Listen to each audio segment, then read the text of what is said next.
Texas trucker, 38-year-old, stalked married Seattle tech podcaster, 33-year-old, for 18 months by parking outside her house, bombarding her with flowers, texts and calls, before breaking into her home to shoot her and her ex-Google engineer husband 35-year-old then himself after she reported him.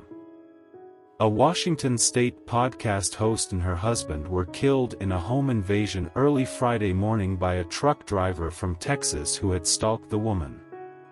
Authorities believe the shooter, identified as Ramin Khodakaramrezaei, a 38-year-old, broke into the couple's home in Redmond, about 15 miles northeast of Seattle, through a window around 2 a.m.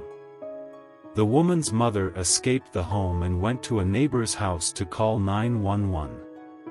When officers arrived, they found the woman's husband, with a gunshot wound to the chest.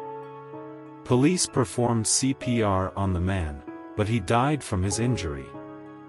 The woman was found dead inside the residence along with the shooter. The gunman died from a self-inflicted gunshot wound. The shooter had been stalking the woman for many months. Apparently he got to know her because of a podcast that she was doing, and they struck up kind of a friendship, talked. But then he began to just send a lot of messages to the point that she decided to disengage and talk to us and our investigators in getting a restraining order, she said.